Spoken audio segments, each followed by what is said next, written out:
জুগারু makeup artist দেখেছো কখনো? হ্যাঁ, আমি সেই জুগারু মেকআপ আর্টিস্ট। এখন যেহেতু সাবেকি লুক ভীষণভাবে ট্রেন্ডি, তাই আমিও সব কিছু জোগাড় করে এই সাবেকি লুকটাকে ক্রিয়েট করলাম।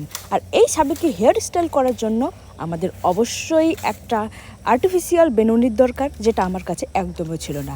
কিন্তু মডেলের রিয়েল হেয়ার দিয়েই যদি কাজ চলে যায়, তাহলে আর্টিফিশিয়াল বেনুনি নেওয়ার কি দরকার? হ্যাঁ, তোমরাও কিন্তু আমার মতো এইভাবে হেয়ার স্টাইল একটা করতেই পারো।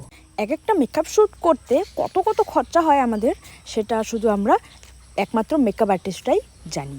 কিন্তু এত টাকা পাবো কোথায়?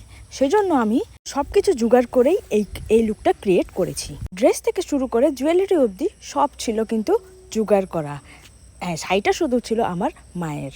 আর তোমরা যে মডেলটাকে দেখতে পাচ্ছ, এটাও কিন্তু আমার বোন হয়, আমার মাসির মেয়ে। তো তোমরা কি করছো জানি, অনেক মেকআপ আর্টিস্ট আছো যারা খরচার জন্য শ্যুট করছো না বা শ্যুট করতে পারছো না। তাদের জন্য বলছে, আমি এত কিছু জোগাড় করে যদি আমি একটা লুক ক্রিয়েট করতে পারি, এত সুন্দর একটা লুক, তাহলে তোমরা কেন পারবে না?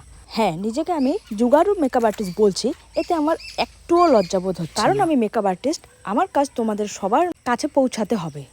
এবার আসি ফটোশ্যুটের কথায়। তোমরা অনেকেই বলো যে আমার কাছে আইফোন নেই। এবার আইফোনই কি লাগবে শুধু? এরকম কিন্তু কোনো ব্যাপার না। এখন আমাদের সবার কাছে একটা ফোন কিন্তু অবশ্যই থাকে। হ্যাঁ, সেটা আইফোন থাকলে হয়তো একটু ছবি ভিডিও বেশি ভালো আসবে। তার জন্য যে আমরা প্র্যাকটিস করব না, সেটা তো না না।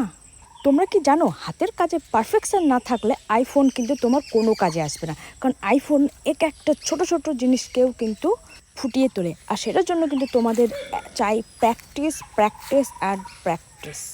আচ্ছা, তোমরা এই কমেন্টে জানাও তো, আমি কি ভুল কিছু বললাম? আমার কথায় তোমরা কতটা সহমত?